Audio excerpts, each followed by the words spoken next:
you. Good morning and happy Women's History Month, everyone. I am extremely excited to welcome you all to the inaugural ABNY Women event for 2021 during this very important month. Every March, we celebrate and are reminded of the contributions and accomplishments of history-making women in the world. And COVID-19 has proven just how resilient women are, how creative we are, how necessary we are. In this moment in time, we see the need for conversations like this to talk about and celebrate women in the world. From the arts to politics, March is a chance for us to reflect on trailblazing women who lead the way for change. Now, we've come far, but yet we have so much far to go in society, right? We are celebrating Women's History Month, and yet we do not see equity and equality for women, especially in the workplace. Just as an example, just recently, there was a report that found over 50% of women in New York City had to cut back on work, just dropping out of the workforce over the course of the pandemic. And to address issues like this, issues that specifically affect women, ABNY Women was born. ABNY Women provides a forum for women to come together and spark thoughtful conversations and encourage discourse with the real goal of forging ahead for a better future for all. And as we fight COVID-19 and the challenges of an equitable recovery in the middle of this devastating health and economic crisis, ABNY Women is committed to uplifting all working women, all women across New York City, and to leveling the playing field for all. And we couldn't do this without compassion and the dedication and the fire of Samantha. Samantha Rudin Earls, chair of ABNY Women and senior vice president at Rudin Management Company, has overseen the growth and development of this network since its inception. In 2016, Samantha helped launch our Working Women's Network, now called ABNY Women, which strives to connect and empower women from all sectors, from all walks of life across the city. And this is just one of her many, many jobs, right? In her capacity at Rudin Management, Samantha focuses on the development and redevelopment, design and marketing for the Rudin portfolio. She was involved in the development of the 130 West 12th Street and the Greenwich Lane in West Virginia. She was also involved in the Rudin's latest project, and if you haven't checked it out, you must check it out, Dock 72. It's a 675,000 square foot office building focusing on the technology sector at the Brooklyn Navy Yard, no small project. And as we talk about the accomplishments and the struggles for women, we know the tech sector is absolutely a sector that women have great potential for. So, however, for those who don't know Samantha, and for those who do know her, you know her passion for New York City and all that makes New York City great. She is a true champion for our city. Samantha is a proud New Yorker, a graduate of New York University's Tisch School of the Arts. She's married to David Earls and have a daughter, Elle Rudin Earls, all proud New Yorkers. And with that, I turn today's program over to you, Sam. Thank you, Melva. Thank you so much. That was amazing. And good morning. And on behalf of the ABNY Women team, I want to welcome everyone to the first ABNY Women event of 2021. We thank you for joining today, and we are eager to hold this important conversation about the impact of COVID-19 on the women of New York City. Before I welcome our esteemed panelists and moderator, I want to take a moment to highlight the 1-year anniversary of COVID-19's impact on the lives of New Yorkers, Americans, and all of those across the world. As we all know, these times have truly been unprecedented, and we have all had to face challenges that we never could have imagined. As I look back, I think of the female doctors, nurses, and medical professionals who have bravely stood on the front lines, leaving their families to fight selflessly and heroically to save the lives of the most vulnerable. I think of the women who steadfastly stood behind the checkout and pharmacy counters, feeding and supplying vital medicine, and of the courageous woman who delivered mail and packages without fail. I think of the women who were stripped of their jobs and of the single mothers who deemed essential found their way to work no matter the deterrence to fulfill their duties.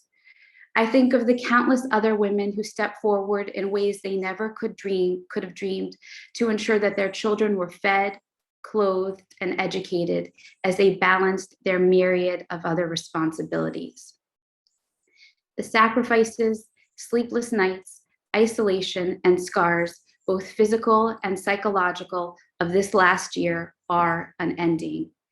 And while the acts of heroism are too many to count, the reality is that women who have been disproportionately affected by the COVID-19 crisis were already at a disadvantage to their male counterparts pre-pandemic. ABNY Women was started in 2016 because a group of women gathered and began sharing the issues they were facing and found that the simple act of coming together, sharing circumstances, and listening to other women trailblazers could have a positive effect. But the stakes have changed, and the ways in which we previously tackled problems needs updating. However, the trials women have endured throughout history are not new. In fact, women have proven time and time again that when faced with the highest hurdles, they rise, they survive, they soar, and they can even thrive. So as we mark Women's History Month and look back at all the women who have paved the way before, we think of Harriet Tubman, Susan B. Anthony, Eleanor Roosevelt, Ruth Bader Ginsburg, Hillary Clinton, Sonia Sotomayor, and the many others. We are fueled by the knowledge that as women, there is no challenge too great or obstacle too big when a woman decides she is going to overcome it. After all, in the midst of the hardships of 2020, we elected the first female vice president who is also of Black and Asian descent in America's history, Kamala Harris.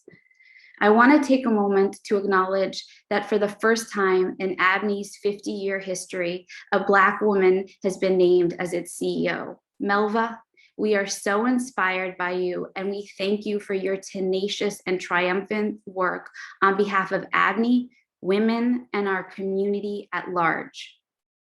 The mountains can be scaled, but it requires ingenuity, fearlessness, creativity, teamwork, resilience, and a will that cannot be shaken.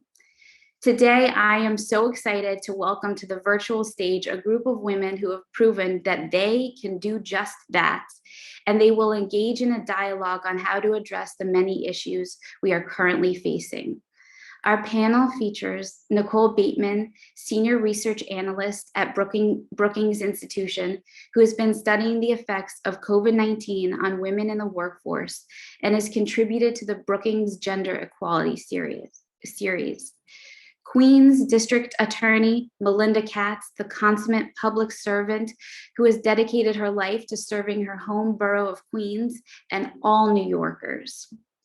Jenna LaPietra, one of ABNY Women's own, and she leads market development for the New York metro area at Accenture, as well as their workforce development programs.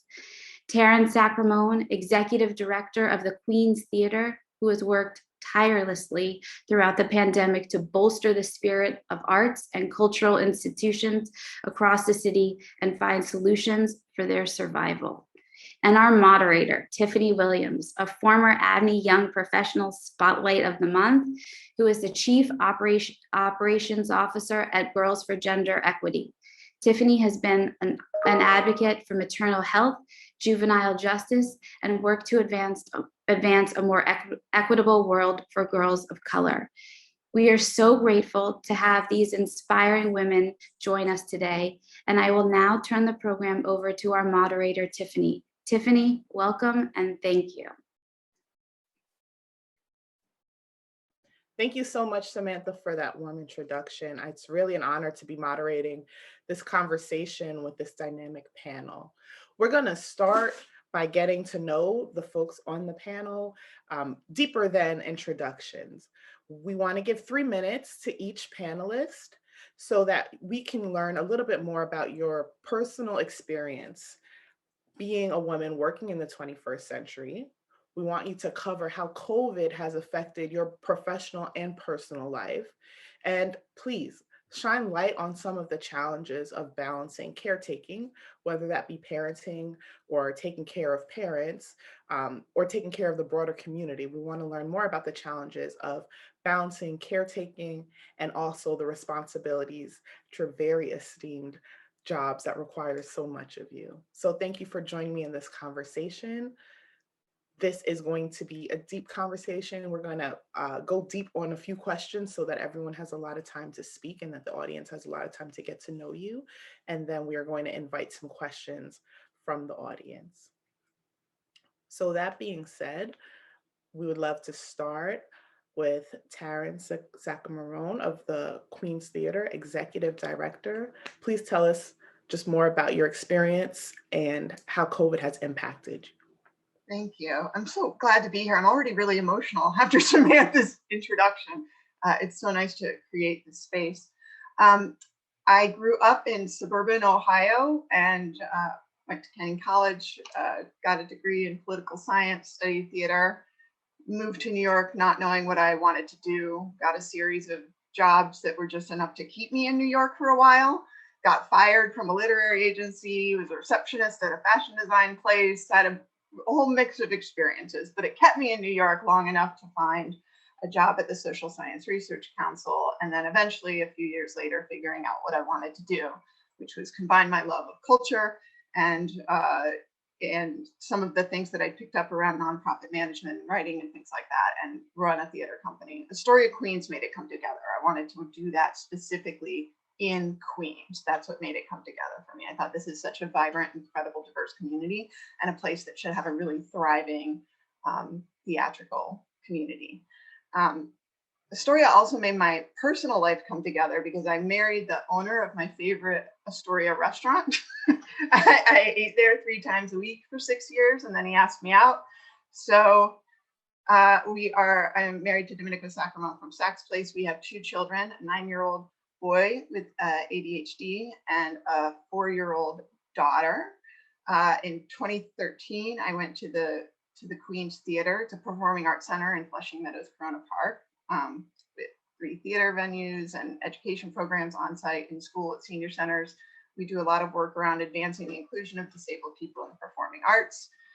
Queen's Theater is one of 8 members of the chair of the Cultural Institutions Group, which are 32 cultural institutions across the city. 8 of them are in Queens. 6 of the 8, I was just thinking, are led by women.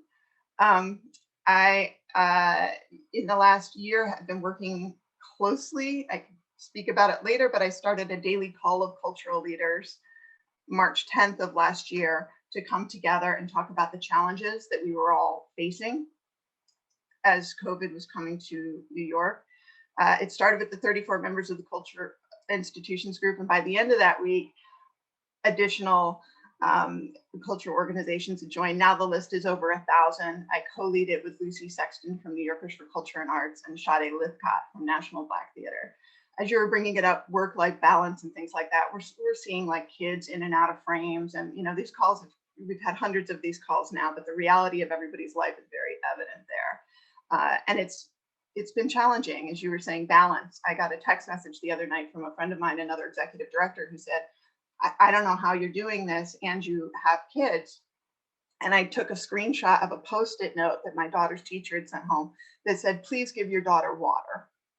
And I said, clearly I'm not managing to do it all. It's a tricky thing to be trying to keep up with it all the time. So. Thank you so much for getting us started. So much of what you said resonates with everyone on the panel. I'm sure everyone in the office, in the Zoom. And particularly hearing the Queen story is a perfect segue to our next panelist introduction, DA of Queens, Melinda Katz. Good morning. Good morning, everyone, and let me thank Ms. Earls and Sam and Melva Miller. Melva, I want you to know that my son looked at the TV at the Zoom and said, "Oh, it's the vice president." I've had the honor of working with Ms. Miller for many years, and ABNY could not have made a better choice. And so thank you to everybody at ABNY. So look, my story is, I think, an interesting one to some. For me, it's just my life. I'm a product of the public school system. I went to Hillcrest High School, UMass, then I ended up at St. John's Law School. I was brought up by a single dad and three brothers, three older brothers, the younger of four children, which gives me an interesting perspective, right? My mother had passed away by the time I was 3. And so my father was left with a 15, a 13, and an 8-year-old and a 3-year-old girl. And so I grew up in that world of really all men. And then, I grew up to be in a profession that was mostly male. I am 55 years old, a little older than some of the panelists, maybe, I don't know, I don't want to presume. But I grew up in a law firm. I went to law school. I went to a huge law firm, and that's where pantsuits were frowned upon. When I started in law, pantsuits still were not worn in the courts by women. It was an interesting dynamic. I was told a few times, pantsuits is just like us wearing blue jeans and a blazer, things of that nature. I went to the assembly floor in 1994. 15% of the assembly were female. I was still wearing my pantsuits, just FYI. It was an unusual aspect, but 15% of us were there. And as I went through my career, we faced different dynamics. I always say, women are like, a bag of tea, right? You never know how hot you never know what they can do. You never know how strong they can be until they're in hot water. And I think that COVID has proven that. So here I am as the district attorney. I've replaced two of sort of the people that I idolized as children, right? As a child. I replaced Claire Schulman as borough president. I replaced Dick Brown as district attorney. I am a single mom. I'm raising 2 children. They are 9 and 12. And so, I became the DA, which was the first female district attorney ever in the borough of Queens County. And I will tell you, just as a woman, the amazing questions that people asked as I was running for district attorney as a mom, right? I literally had folks say, "Hey, why are you doing that to your children? You're going to be with murder suspects, and you're going to be going to sites and scenes. You're going to be talking about all this stuff in the house. You never know what can happen as a district attorney." And, the idea that men don't think of their children also was amazing to me. Of course, they think of their children also when they're fathers. I was raised by a father. I know how much fathers think of their kids. But the fact that this was a question I had to answer, I thought was amazing. When I was running for city controller as a single mom, people would say to me, "Well, I don't know how you're going to do this. I mean, you're going to be able to run a controller's office with thousands of employees and raise 2 children. I don't know how someone can do that." Meanwhile, there are single fathers everywhere.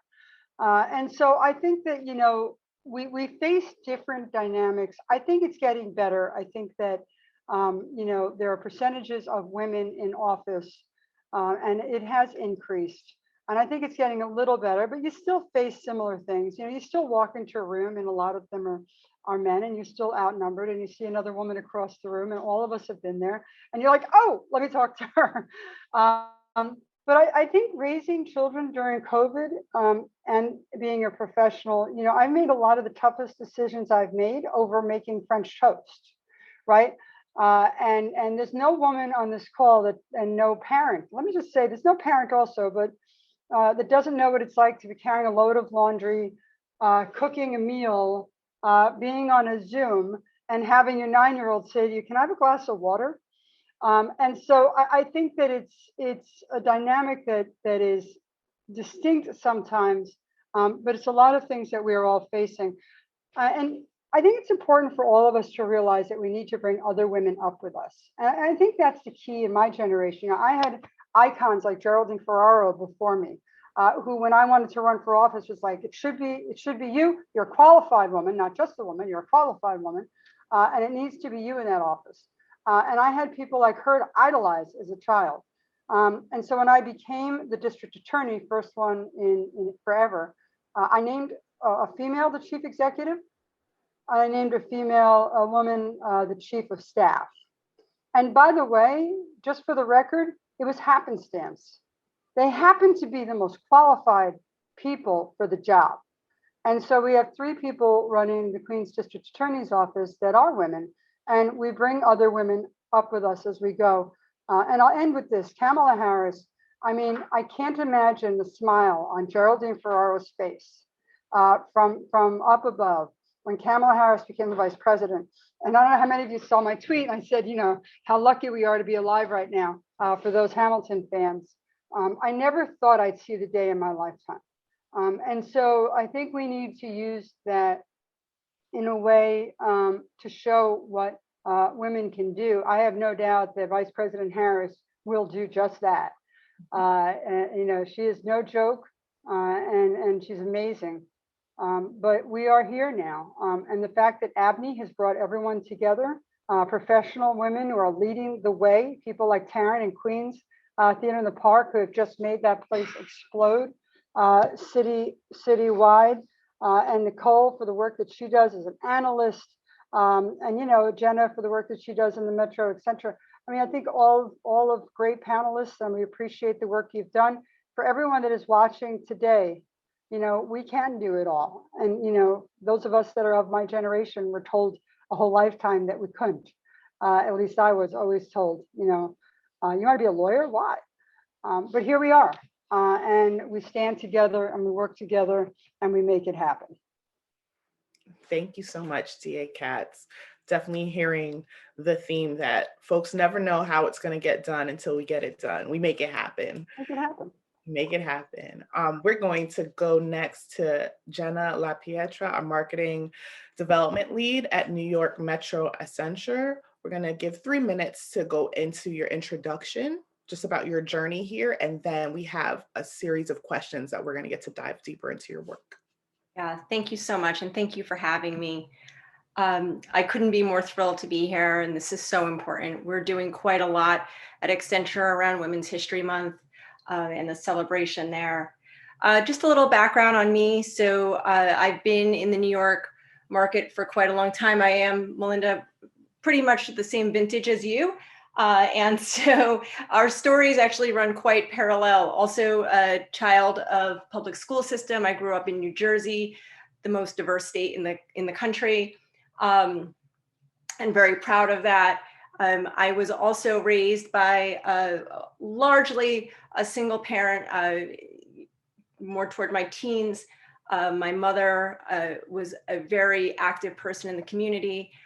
She still remains that. She was the first mayor of the town that I grew up in. I went to very diverse schools at Hackensack in New Jersey. I went to Rutgers University, not once, but twice, and got my master's there. I'm a very big supporter of the public university system and the state school system here in New Jersey. I am now still a resident of New Jersey, about to become a resident of New York. For the first time, so proud about that. I have had a very, I would say, a very non-linear career and life as an adult. I've done everything from volunteer on a trail crew in Alaska for a summer to work on the World Trade Center post 9/11, where I worked for the Port Authority as an urban planner, which I'm very proud of. And I ended up at Accenture about 12 years ago. It's a fantastic job in a fantastic company. I've had the opportunity to do so many different, so many different roles in the company, which has made my view very broad. I've just recently, in the last 18 months, come back to the New York office, where I'm getting to do this job and be able to support New York Metro much more broadly across the entire community. Just a couple of other things, just in this quickly in this role, we've gotten to do a lot of terrific stuff in terms of how we're supporting the community in the last year, whether it's with Lincoln Center or the Harlem School of the Arts. organizations like Grayston Bakery. So there are things that we can do in this role that promote both women and underserved communities in a very big and meaningful way. So I'm very proud of that. Thank you so much. One of the themes that I heard in your introduction is how important it is to incorporate diversity and have really a global perspective inform your work. And so we appreciate you sharing that. Nicole Bateman, we're going to go to you next. You're the Senior Research Analyst at the Brookings Institution, and then we'll follow with a series of questions. So just an introduction that lets us know how you got to where you are today. Yes, thank you. I am so happy to join all of you today. This is my first experience with ABNY, and it seems like a great group of women. I am a bit of an outsider here. I'm actually zooming in from DC, but again, happy to be with you all. So as Tiffany said, I'm a senior research analyst at the Brookings Metropolitan Policy Program. So we focus on cities and regions, and my piece of our research agenda is focused on better understanding our workforce and how to improve outcomes for those workers our economy often leaves out and leaves behind. I would say that my work life was actually most impacted probably by the Great Recession. I graduated from college at the peak unemployment for my age group. And so I feel for all of our young people graduating from college right now. That's a really hard time. But I was lucky enough coming out of college to get a very entry-level job at the League of Conservation Voters, where I worked mostly with their state capacity building team. So helping state partners work on getting environmentally friendly leaders in office and also legislation passed in those states. So that sort of sparked my interest in more local governance, which has brought me into this role at Metro. So after working for a few years, I went back to school at the University of Washington and got my master's in public administration and joined Brookings immediately after that. So I think my COVID experience is a little unique. I don't have children, but I am very far from my family. So I think my story is maybe one more of isolation, right? I haven't seen my parents in over a year. So my experience is a little different, but it's been hard too, being so far from home. That's a little bit about me. Thank you so much, Nicole, for reminding us of the diversity of the challenges in this COVID experience and really naming what it's like for students and graduates, particularly in this season, with so much uncertainty going forward. Appreciate you centering that. So I just want to help to frame our conversation so we know what to expect. For the next 20 minutes, we have some discussion questions that are designed for particular panelists to answer. We heard about your expertise and how you got to where you are today. So the questions are developed in that way, honoring that. And then we have some questions from the audience, which we'll introduce after those questions are answered. Our very first question is for Nicole. Nicole, your article, Why Has COVID Been Especially Harmful for Working Women, which will be linked in the chat for folks to be able to read. It was one of the pieces that really underscored the need to have this conversation today and for ABNY Women to host this conversation. Could you tell us about the specific work that the Brookings Institute for Gender Equality's series holds? We would like to hear more about the mission. Yeah, so I think we can all agree that 2020 was a pretty notable year, the pandemic being only one of those reasons. But it also coincided with the 100th anniversary of the 19th Amendment, which gave women the right to vote.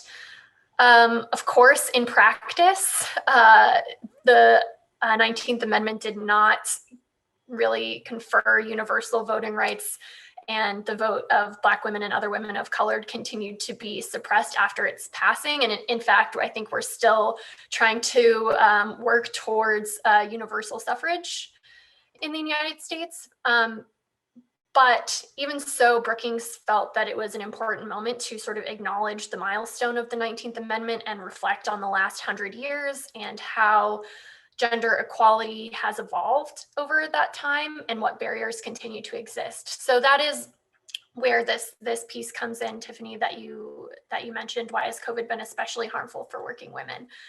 So that series includes a range of articles based on the expertise of the author. I encourage everyone to check it out.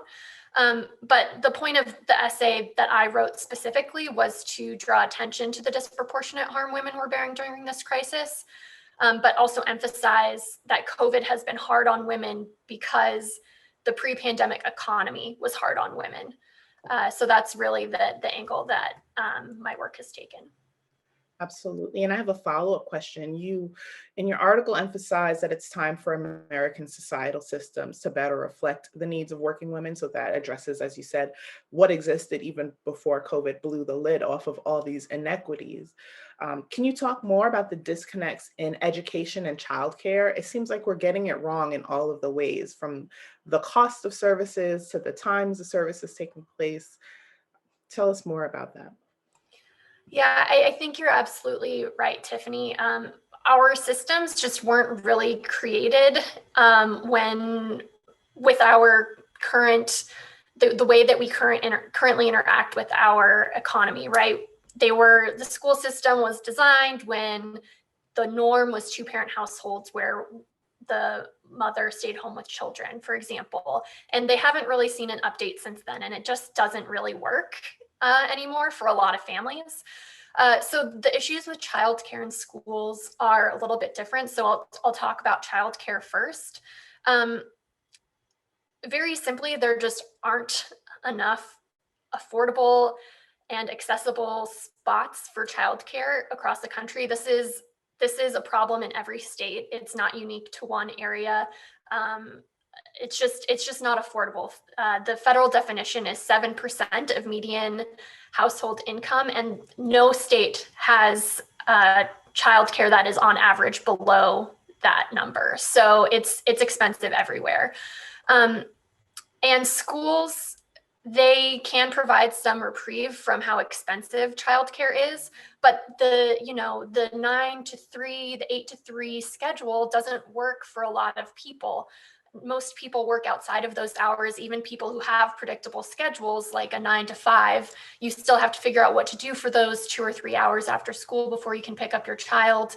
And so, parents have to piece together childcare even outside of school hours. So it only provides partial relief.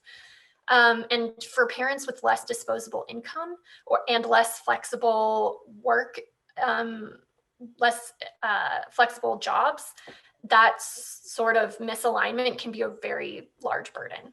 Yeah, thank you. I see so many of our panelists nodding in agreement. I'm sure folks in the virtual Zoom audience, it resonates with them as well. And one of the things that helped to alleviate the challenges of the scheduling was having a village to lean on, having a neighbor, a aunt, a cousin, someone who can help with pickups and drop-offs. And COVID has really changed the way that we lean on our village, which highlights how much is now shouldered by primary caretakers in the home, who mostly happen to be women. So we appreciate your work, Nicole, and we'll definitely take the time to dig deeper into your article and share with others. My next question is specifically for Jenna. A pink collar worker is often described as someone who works in a field that's historically considered women's work. Those are jobs in beauty, nursing, social work, teaching, secretarial, childcare, etc. There's so many women and men and others with varied talents and aspirations. At Accenture, you help to lead the workforce development strategy in the metropolitan area. Tell us more about the inclusive future of work programs and Rutgers Future Scholars and your goal for the populations that they serve. Why is it important to expose the next generation of our region's workforce to jobs that are outside of the gender norms? So before I get to Rutgers Future Scholars and inclusive future work, I will start with this entire issue is completely incorporated, or addressing this issue is completely incorporated into the entire DNA fabric of Accenture. So several years ago, we created the commitment that we were going to get to equal. Remember, not only is our fields like construction and real estate largely dominated by men, but even consulting has been dominated by men, and many of the industries that we have worked in have been dominated historically by men. And so several years ago, we made the commitment that we were going to get to a gender balanced workforce by 2025. And we are on track for that. Today, we're led by a CEO, and this all matters because it trickles down. It means a lot for women to be in these decision-making conversations, in these decision-making positions, in order to actually turn the aircraft carrier. Today, we're 42% of our board of directors, 45% of our workforce is women, 48% of our new hires are women, 43% of our revenue producing roles are held by women. This is very important because while we want to get to equal, we certainly don't want those women to be in roles that are not valued as highly as others. And we want to make sure that we have that diversity pervasive through every level and every different kind of job in the company. So with this as our example, right, as we're leading this way, we believe that we can make a very big impact on the workforce.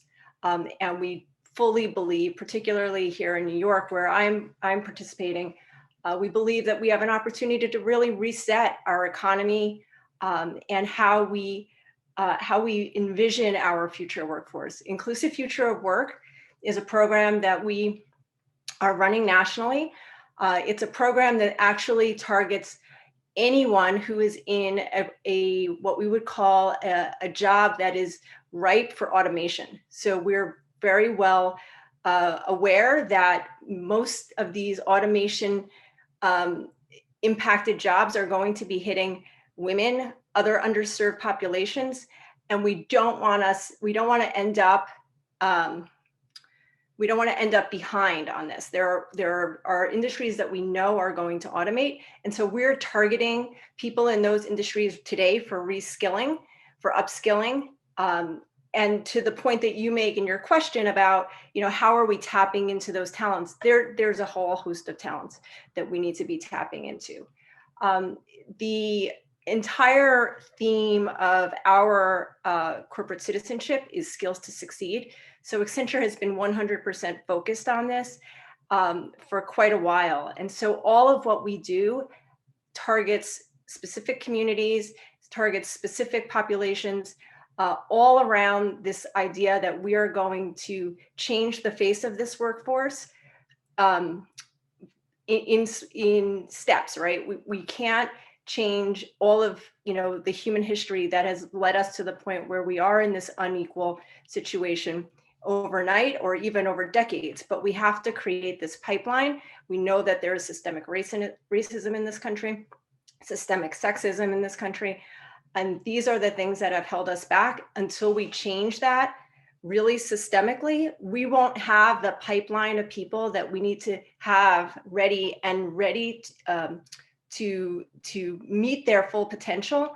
And so we're working on it from all levels, whether it be elementary school programs, whether it be high school programs, college programs. Rutgers Future Scholars is a program that I'm very proud that we're supporting. It's a program that actually targets underserved communities in underserved populations in 5 different cities in New Jersey, and support students from the 7th grade when they're entered into the program all the way through their graduation from college. Once they go through the pre-college program, if they get into Rutgers, they actually go to Rutgers for free. And it's a very big step in breaking the cycle of poverty. Many of these students are first generation college, almost all of them. Many are come from immigrant families, non-English speaking families.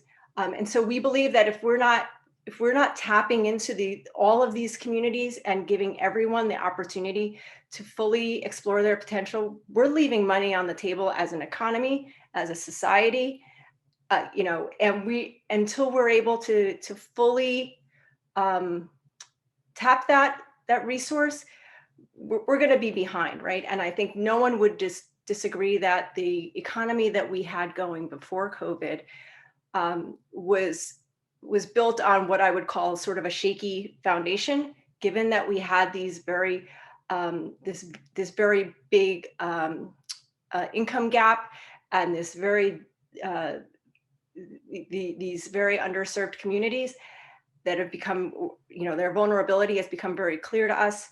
Today, I think we have a great opportunity to equal out the playing field and to give all of our New Yorkers and our New York metropolitan members a real shot at being part of this, what will be a very strong economy.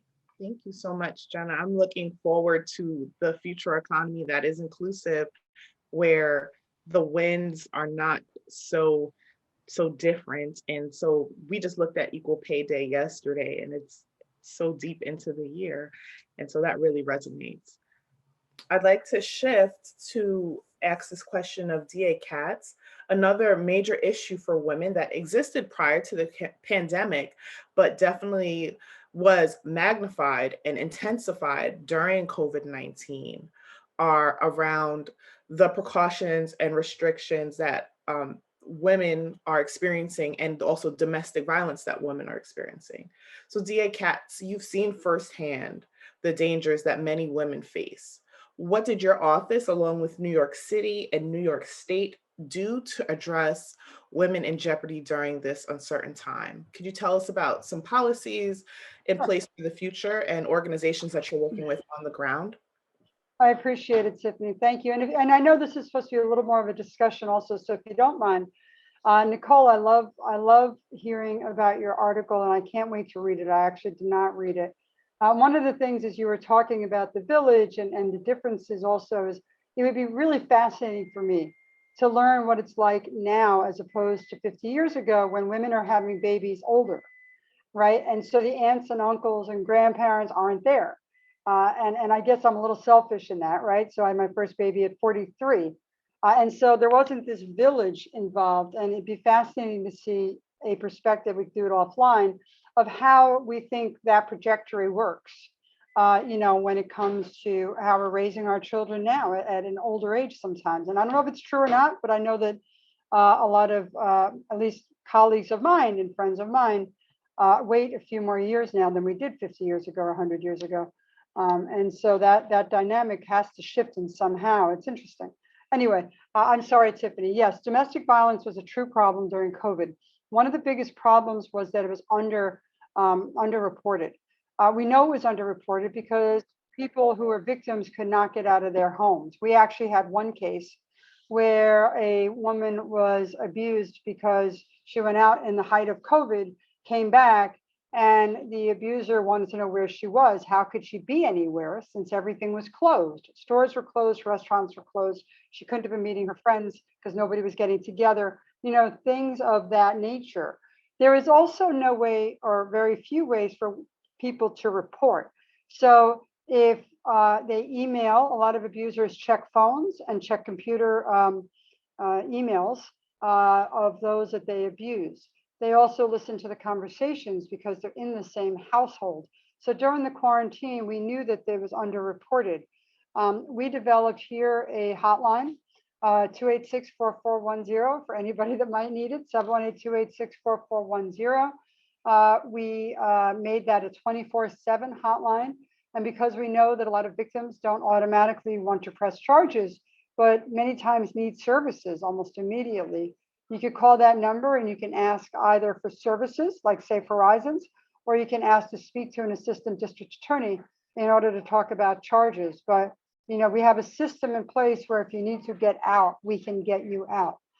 We also created different innovative ways of reaching people that we knew were abused. You know, we have a system here in Queens that I think is relatively rare, where we have thousands of abused victims that we follow, whether they press charges or not. And we know that they are victims. We check in, we follow them, that we help them in whatever they need. And so we had to think of innovative ways of reaching them without the abuser knowing that we were trying to reach them. So, for instance, emails that included, if you're a victim of abuse, you call this, but it's also, fraud and elder abuse and things like that. And so, yes, but even during COVID, we continue to work with, the mayor's office and the NYPD and the coordinated approach to prevent stalking, CAPS, and the interim probation domestic violence team in order to combat domestic violence. But it truly was a difficult, and I see Colleen Babb or someone in my office is putting the hotline. Colleen Babb is also an executive over community engagement, is putting the hotline into the chat. Thank you so much, DA Katz, and we are going to make sure that folks have access to that hotline for continued safety. Our very next question goes to Taryn. And you mentioned in your introduction ways in which you've built community, and I would love to get into that a little bit more about the instant response and coalition building to meet folks' needs. And so one of the success stories to come out of the pandemic has been the Culture Daily Conference that you organize for nonprofit leaders to share resources and support each other during the pandemic. We know how critical the arts are to sustaining our city's economic vitality, but also just to us sustaining our human culture overall. Can you tell us a bit about this effort and organizing the groups and what some of your goals are from your point of view? I would love to, and just want to say to DA Katz, such gratitude for all you're doing to protect women in this borough. Really amazing. So the calls, as I mentioned, they started March 10th last year, right? The cultural community, COVID's coming to New York, and we started to jump on the phone every day at 3 o'clock. And those first calls, we were talking about hand sanitizer, right? And lobby signage and new projections for our visitorship numbers. And by the end of that, we were all shuttered. And we all realized that we had places where our questions overlapped, whether you were, a large zoo or a small theater.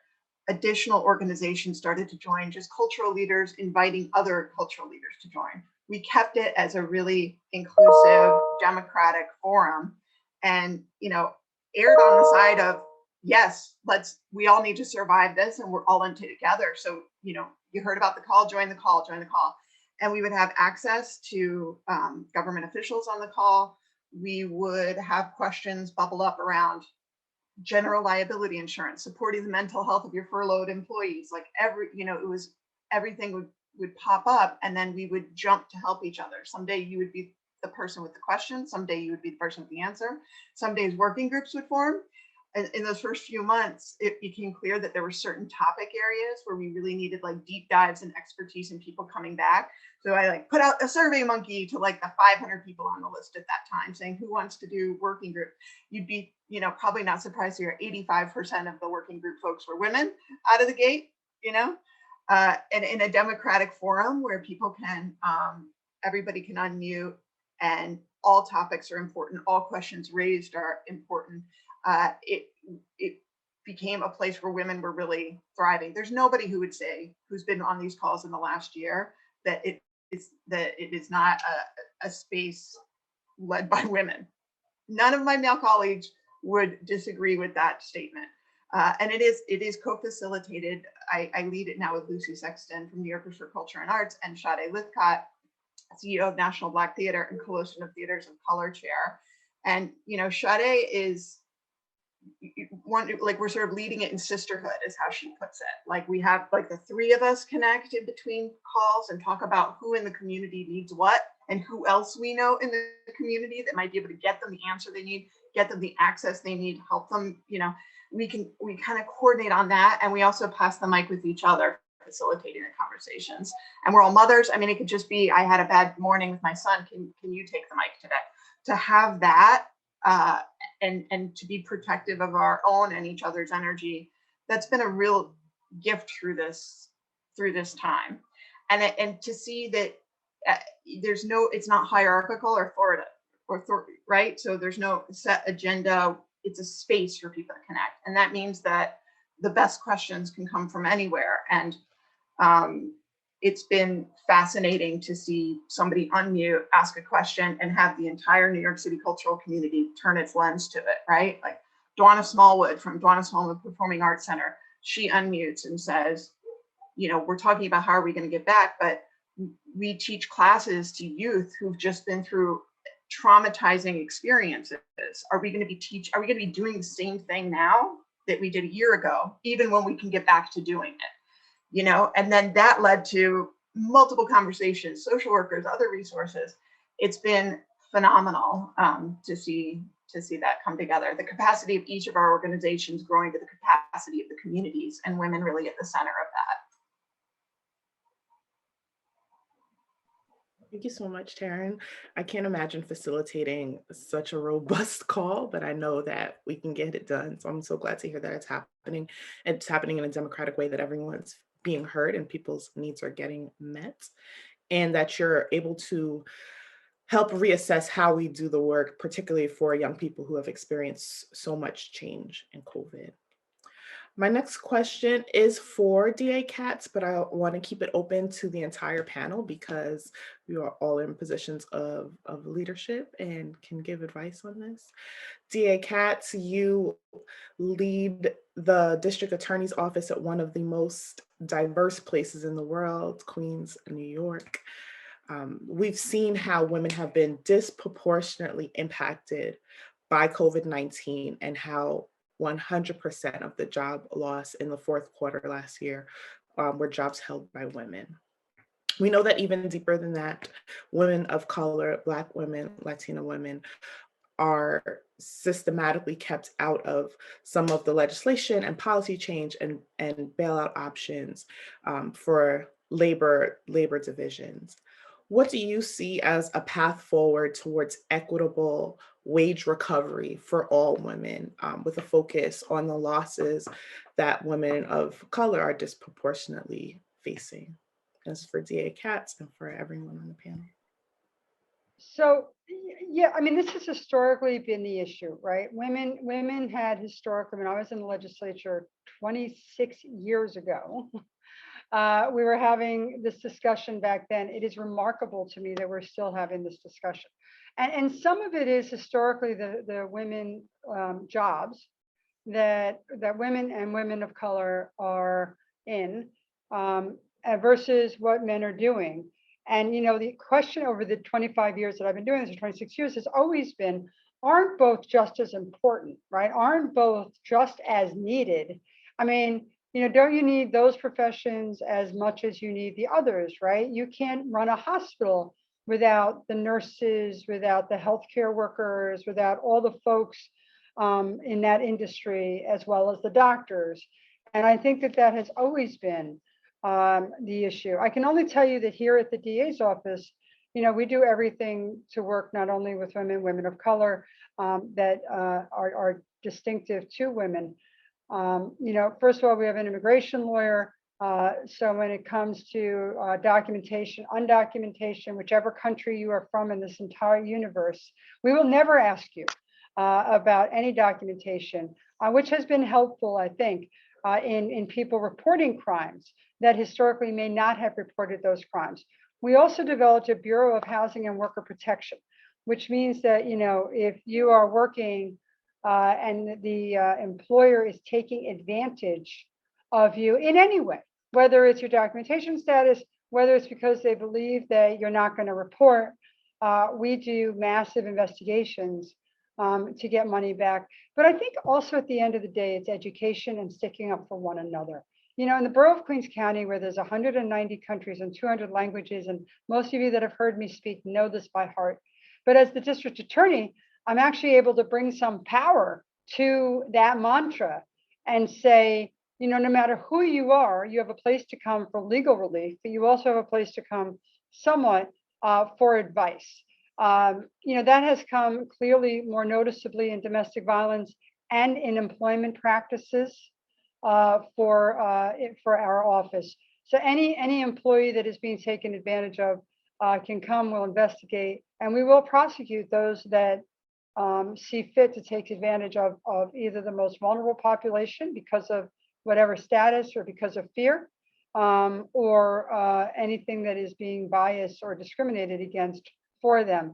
But for me, a lot of it's education, and standing up for one another. We need to make sure that every school in Queens County and the city of New York and in the state is as funded as every other school. And we find that to be a disparity in communities of color and in communities that are underserved. And education is really one of the key factors to lifting other people up. Absolutely. Thank you so much, DA Katz. It's definitely education and the advocacy and equity that your office brings by making sure that employment practices, overtime, minimum wage standards, all of those standards are met. So it's great to hear that folks are served without a need for documentation by your office, and that your email is in the chat.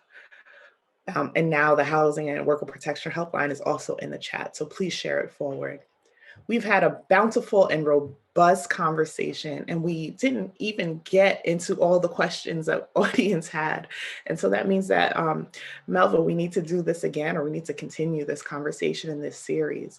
But before we get to the end, I would really love to hear from all the panelists, something like a closing thought, something that folks will remember going forward about a behavior that you've implemented during the pandemic that has impacted your fulfillment the most. So something that has helped you navigate, we're now on a year through this challenging pandemic, a behavior, a practice that has helped to maintain your fulfillment. And we apologize for the questions that we didn't get to in the audience, but that just lets us know that we need to have more of these conversations.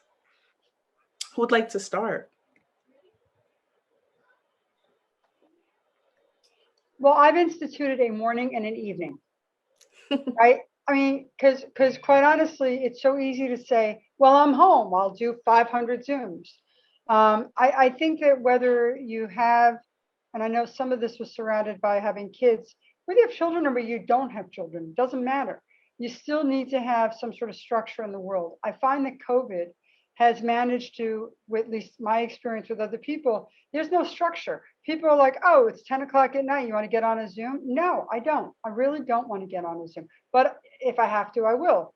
But at the end of the day, my job as the district attorney is 24 hours, 7 days a week. There is no doubt about that. But I do think that in the world of COVID, we've had to sort of structure our lives differently. I mean, I see it when I make my schedule. They're like, there's 5 Zoom events. I'm like, yeah, it's Zoom, I could do it. And I do. But getting back into the real life and getting back in person is so important and crucial. I worry that this Zoom becomes more of our normal way of life. And I really wouldn't want that. But I thank ABNY for this breakfast. I thank you for your amazing panelists. Tiffany, it's always good to see you. Ms. Miller, I know that I'll see you soon in the neighborhood. Thank you, in Queens. Thank you. I can build on that. I have Zoom-free Fridays.